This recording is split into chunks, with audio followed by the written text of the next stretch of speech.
morning, everybody. Welcome to this week's episode of The County Seat. I'm your host, Chad Booth. Today we are going to be talking about equality in the marketplace. That's a funny thing for a county show, but really it's an important part of everyday lives. Think about it. When you go to the gas station and you order 5 gallons of gas, are you getting 5 gallons of gas? Well, there is an agency in the state that makes sure that all of our transactions are fair and honest, even if it's an unintentional error. Let's find out about weights and measures from Terry Wood. We all know how it works in the grocery store. It's about $4 for a pound of ground beef, about $3 for a gallon of milk, and maybe 70 cents for a pound of apples. Those are weights and measures we're all used to dealing with on a daily basis, but how do you know it's accurate? Well, the Utah Department of Food and Agriculture wants to make sure it is. That's why they're in charge of the state's weights and measures. They're making sure you get what you pay for.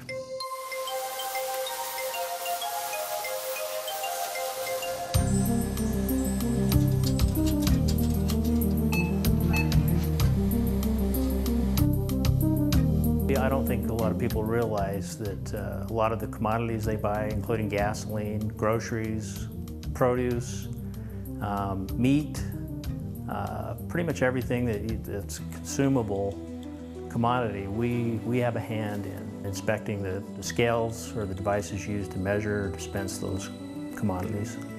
The Utah Department of Agriculture and Food is known primarily for inspecting and verifying that the food we eat is safe. That's only part of their mandate, though. They also make sure you're getting what you pay for.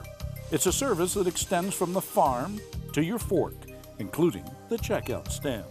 Well, our weights and measures department inspects a lot of things. Not only do they standardize weights, but they check fuel dispensers, including gasoline, diesel, propane. This year we'll be implementing compressed natural gas, or CNG. We check liquid propane.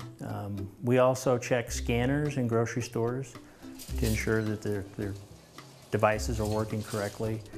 We check large capacity scales, small scales. Today, we followed food and ag supervisors on an inspection of a more volatile commodity. Primarily, they want to make sure that the customer is getting what they're paying for. This inspection requires a fill-up with a special measuring device that measures out exactly 5 gallons of gas. 001, so that's close to 0. We level it out, check the reading. We read the bottom of the meniscus, and it's reading +1. The numbers denote cubic centimeters, about the same volume as a shot glass. If the pump is within 6 cubic centimeters of the 5-gallon mark, it passes the test. They also check the devices to ensure that they're properly sealed, that they haven't been tampered with, and they'll also look at the condition of the equipment to make sure that it's in proper repair.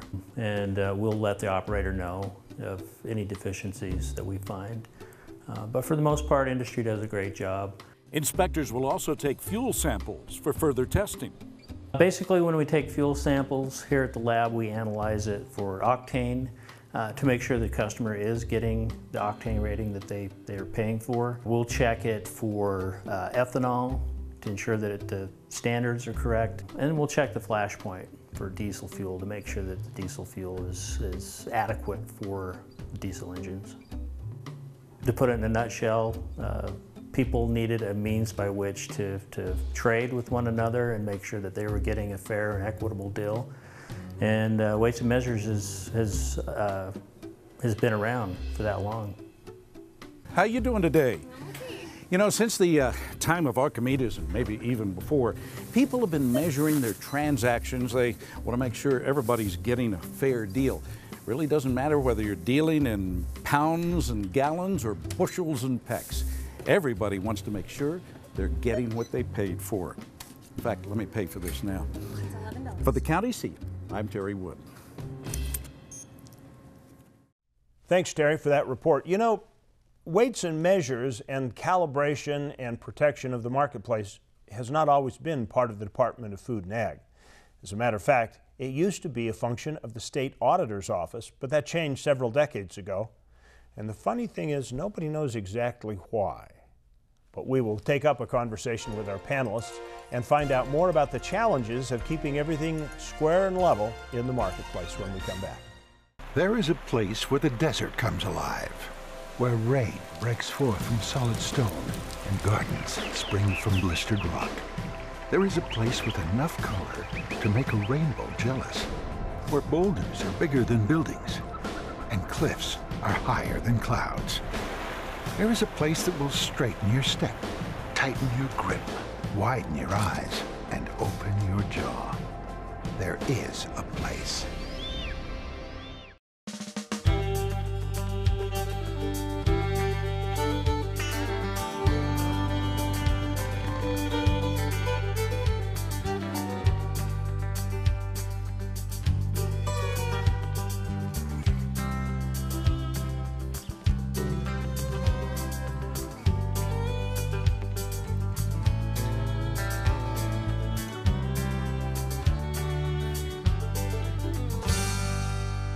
What would you do with an extra day in Utah Valley?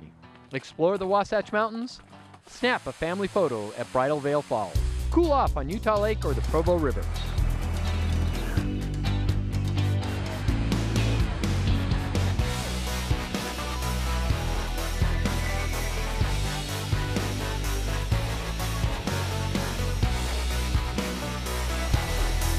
No matter what you're searching for, you can find it in Utah Valley. Bring everyone together. I lived in Phoenix and then down in Orange County in California, and I met a small town girl and she brought me home. Just the smaller community that makes you feel like when you go somewhere you know everybody.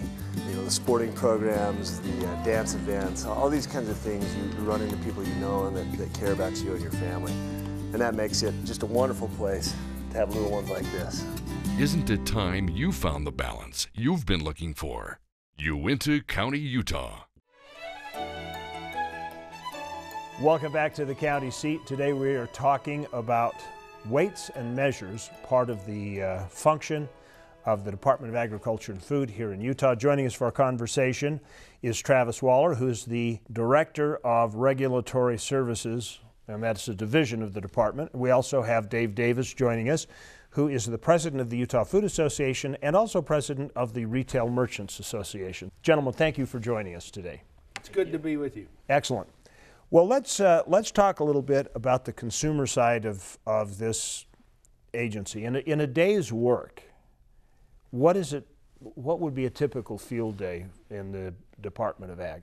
Under our weights and measures program, our inspectors go out and inspect a variety of things, including gas pumps, grocery store scanners, scales, both small scales and large scale capacity, propane meters, just to name a few.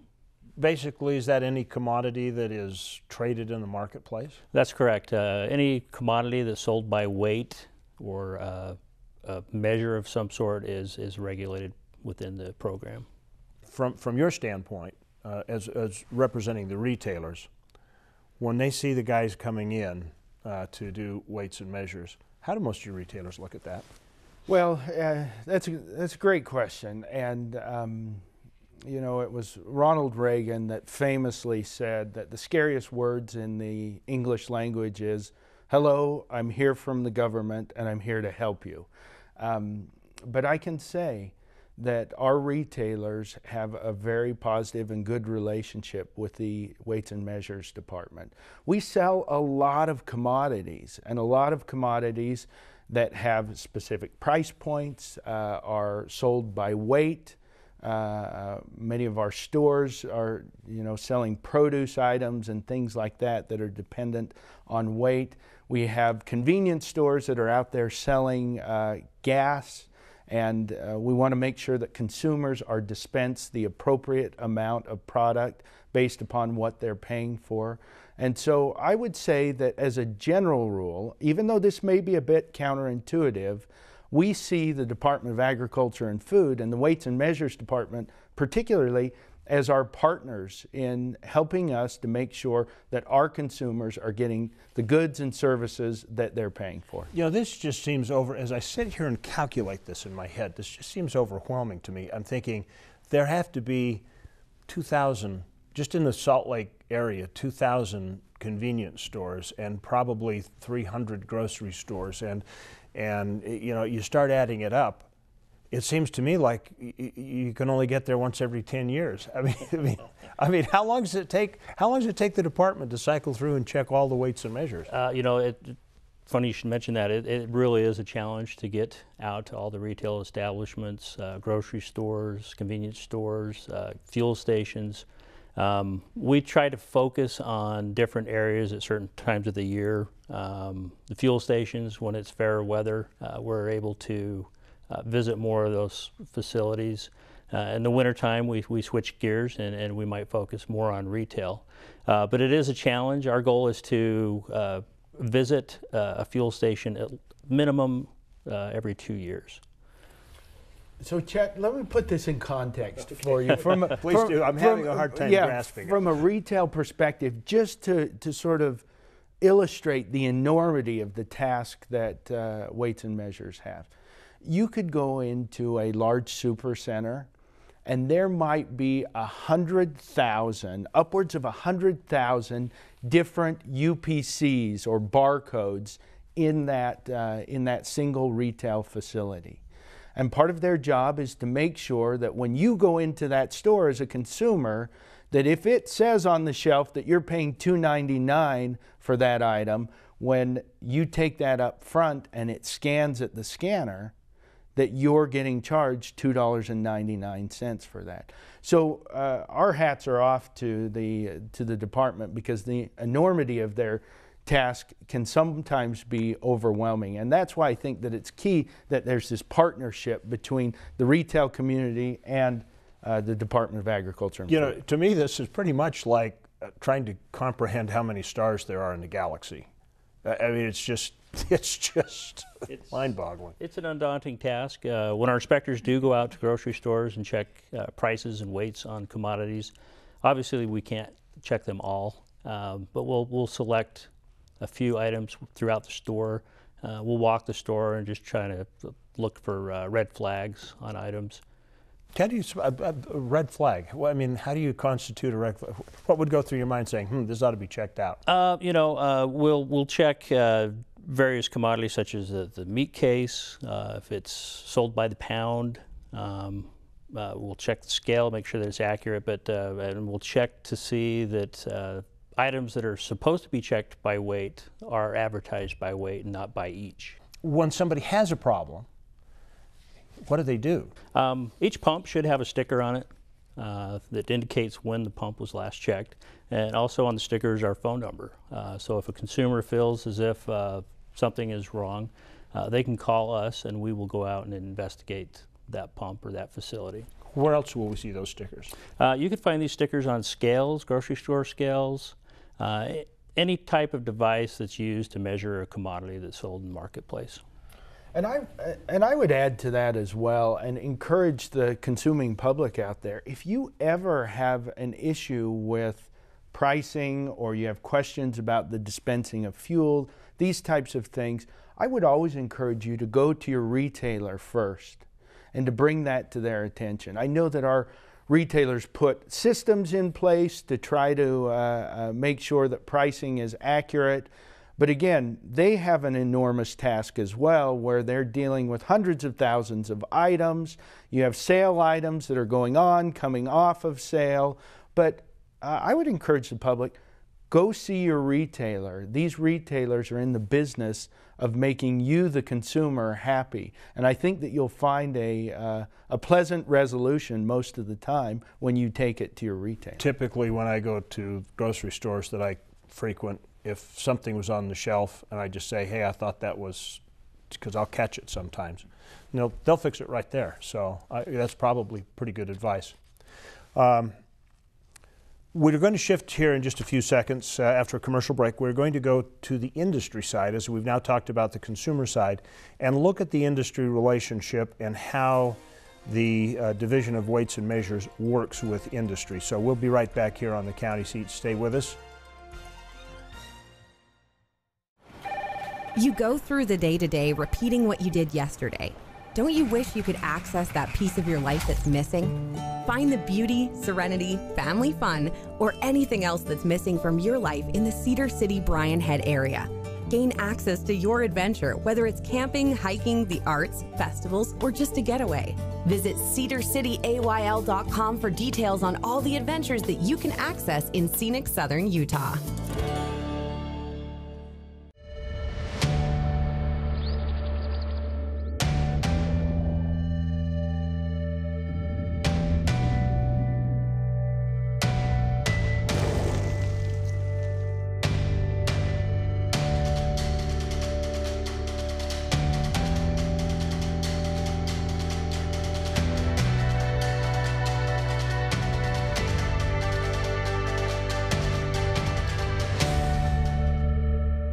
Remember those good old days? The places you went with your family when you were young?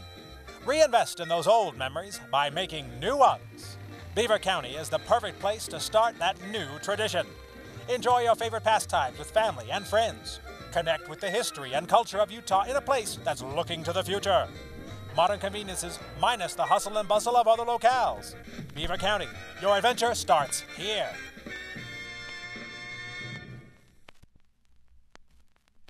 Color, it's something that can be seen. But have you ever wanted to reach out and touch it? Experience it. In San Juan County, Utah, color comes to life like nowhere else on earth. Color can be more than an abstract. Color can be your gateway to a new world. Visit San Juan County and explore the past, present, and future in a way that you've only dreamed of. San Juan County. Color your experience. Welcome back to the county seat. We are talking about weights and measures and how you can have great confidence when you shop for really anything that you are getting what you paid for. Let's continue our conversation. You represent basically most of who he checks through your association, Dave. So how is that working relationship? You alluded to it earlier, maybe compared to some of the other states around here.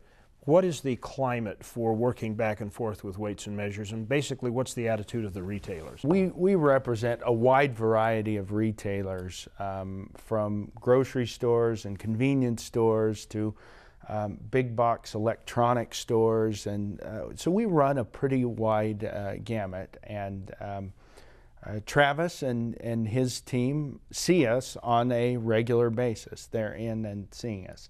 I also have the opportunity in my capacity to be able to interface with my counterparts around the country and talk about the relationships that they have with their weights and measures departments and other regulatory agencies. And I just have to say, I feel blessed and lucky to be here in the great state of Utah. We have what I think is a very constructive relationship. That doesn't mean that there isn't tension from time to time, as there probably should be between a regulator and a regulated entity. There is some tension sometimes, but I've never felt like the Department of Weights and Measures or that division has ever wanted to play the gotcha game with our retailers, where they're looking for opportunities to make our lives more difficult, to make it more difficult to sell goods and services to the consuming public out there. So I feel very lucky to have this relationship, and my counterparts around the country are not so lucky, and there can be a real adversarial relationship. If I were a retailer, I would want to know, because I wouldn't know how to fix it. I'd want to know if something was askant. So I would look at this regulatory function and say that's good, because if somebody's buying a pound of apples, I want them to get a pound of apples. I don't want to be giving a half a pound of apples away, and I don't want to short them, because reputation is important to me. But I want to show the magic pump. Okay, here's how things can go awry, and I think from the egregiousness of what you're about to see here, notice that I don't think that was an intentional jump of, what, $10, $15 instantaneously on a pump. When something like that happens, you know, and you report it to a retailer, how hard is it for them to fix that? I mean, It can be difficult at times. It depends on the location in the state and how long it would take for a service technician to get out to that facility. We try to work with the industry and not beat up on them.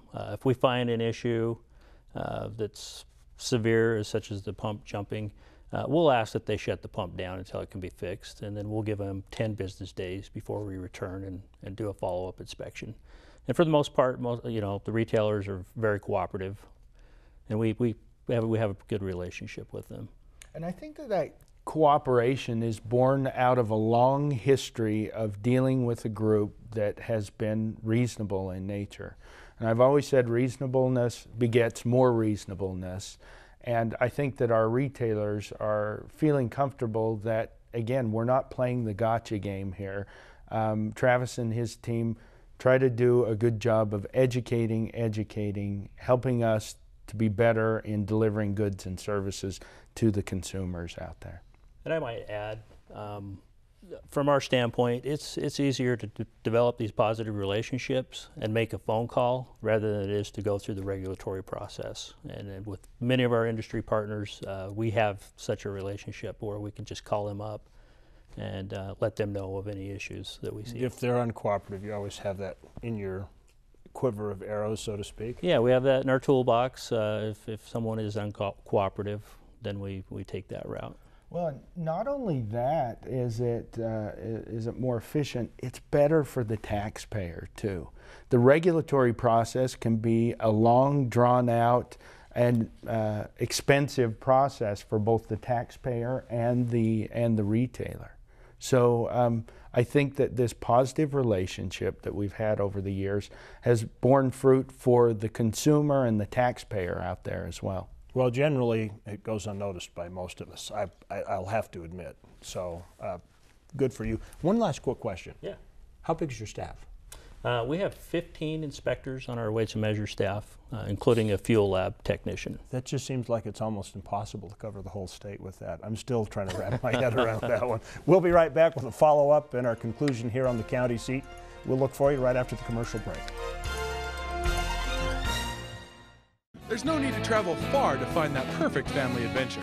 Welcome to Utah's Nebo Loop Scenic Byway. 38 miles of winding highway through the southern end of the Wasatch Mountains.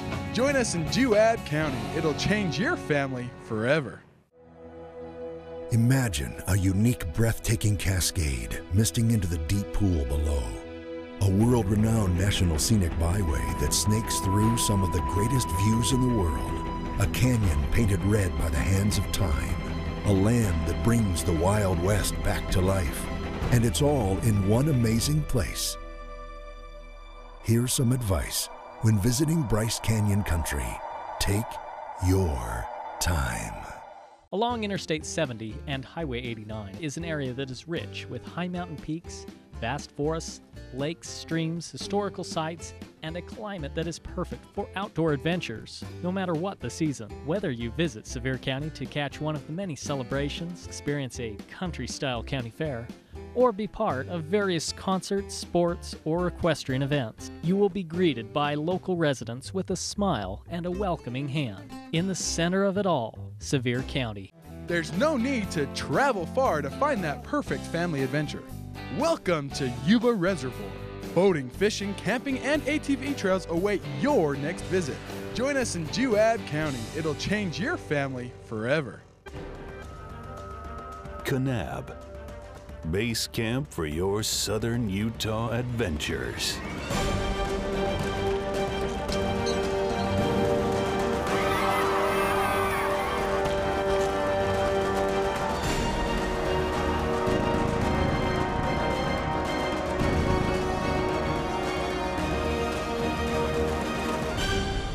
You belong in Kanab. Welcome back to the county seat. We've been talking about weights and measures and how government regulation from the Department of Agriculture and Food works with industry to make sure we're getting what we pay for.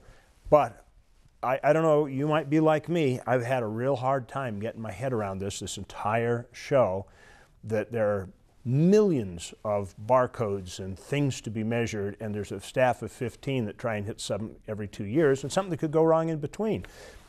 So how is it we have such confidence?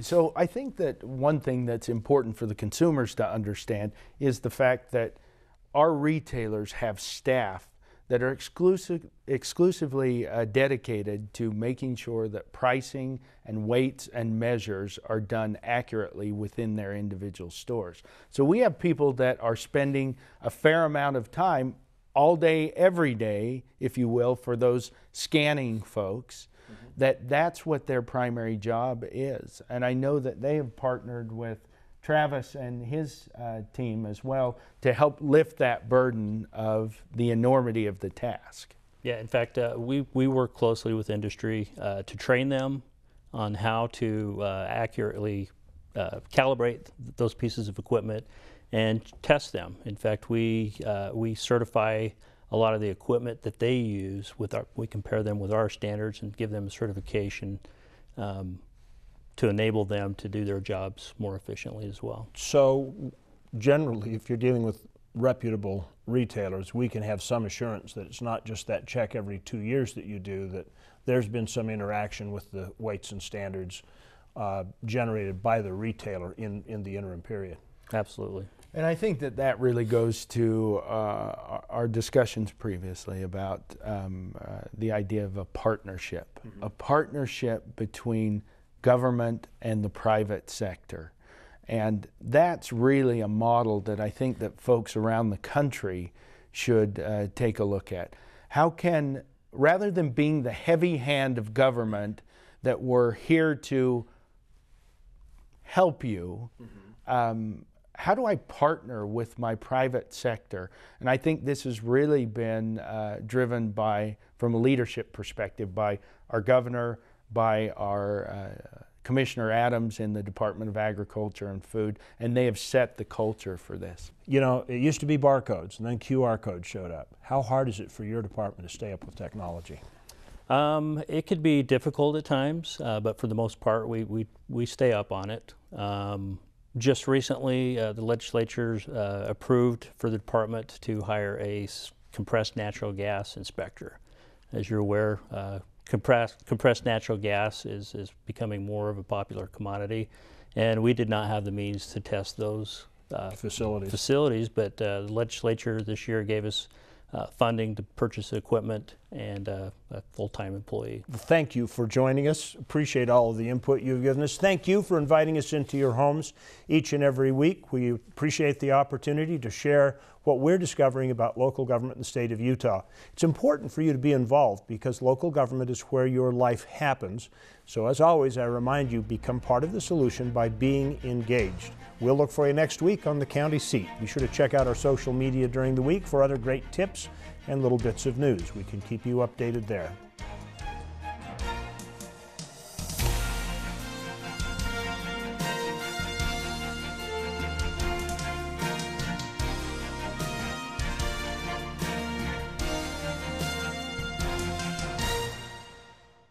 If you like this video, then we invite you to subscribe to our channel, The County Seat. You can do that here. And we invite you to share with your friends. We also invite you to get all the latest up-to-date information by following us on our social media channels. And if all else fails, make sure that you watch The County Seat Sunday morning at 8:30 right here on ABC4 Utah.